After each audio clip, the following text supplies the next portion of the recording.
आइए डायरेक्ट मुद्दे पर आते हैं।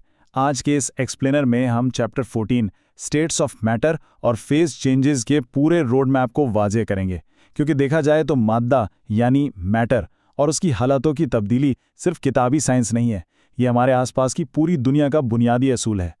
इस मजमून का एक मुकम्मल ब्लूप्रिंट हमारे सामने मौजूद है। ये वो अहम लर्निंग आउटकम्स हैं जो क्लियरली बताते हैं कि इस चैप्टर के आखिर तक हमें मादे के कौन कौन से राज समझने हैं।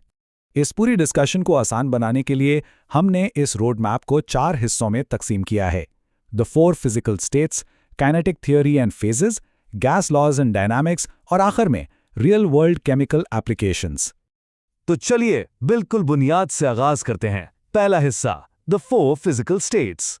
जैसा कि वाज़ेह किया गया है, मादा दुनिया में बुनियादी तौर पर इन 4 फिजिकल हालतों में पाया जाता है: गैस, लिक्विड, सॉलिड और प्लाज्मा।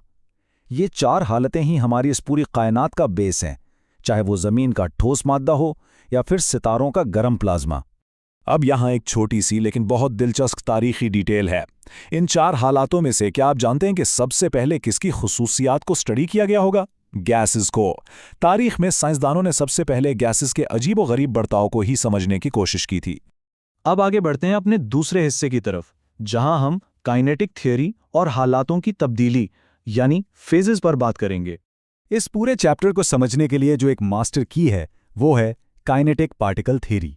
ये सिर्फ एक तस्वर नहीं है, बल्कि एक ऐसा प्राइमरी फ्रेमवर्क है जो ज़रात की हरकत की बुनियाद पर इंटरनल एनर्जी से लेकर डिफ्यूजन तक के हर मसले को वाज़ेह करता है। और इसी थ्योरी को बुनियाद बनाते हुए हम इन मखसूस फेज ट्रांजिशंस को समझते हैं: पिघलना, जमना, उबलना, कॉन्डेंसेशन या फिर सीधा ठोस से गैस बनने का अमल। हर एक तब्दीली हमें ज़रात की तवानाई का एक बिल्कुल नया रुख दिखाती है। यहाँ एक बहुत ही अहम आवाज़ना यानी कंपैरिजन सामने आता है: इवेपोरेशन और बॉइलिंग के दरमियान फ़र्क।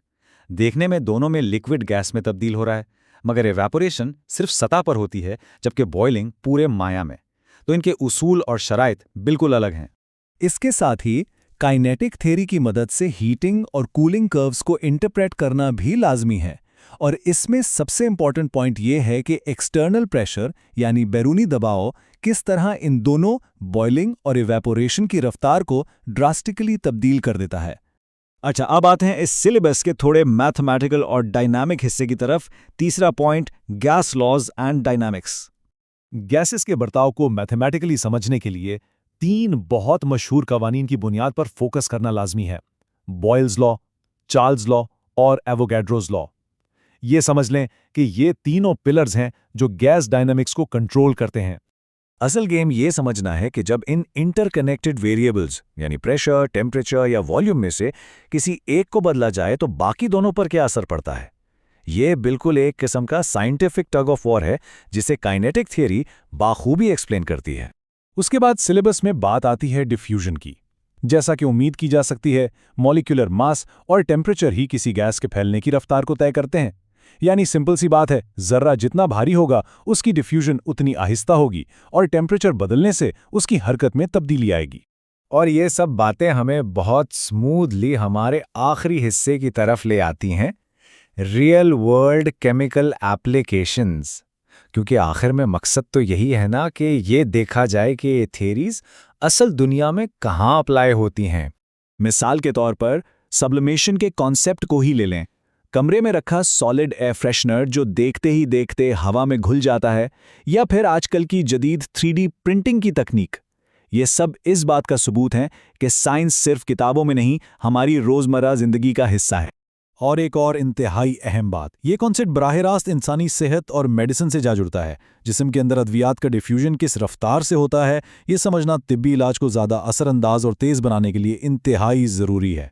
तो जैसे ही हम अपना ये एक्सप्लेनर मुकम्मल करते हैं, मैं आपको एक छोटी सी सोच के साथ छोड़े जाता हूँ। काइनेटिक थ्योरी के इन उसूलों को देखते हुए आपके ख्याल में इन 4 फिजिकल हालातों में से वो कौन सी ऐसी स्टेट है जो आने वाले वक्त में मेडिकल साइंस और अद्वियात के डिफ्यूजन में सबसे बड़ा इनकलाब ला सकती है? ये वाकई एक ऐसा सवाल है जो हमें मज़ीद जानने पर मजबूर कर देता है।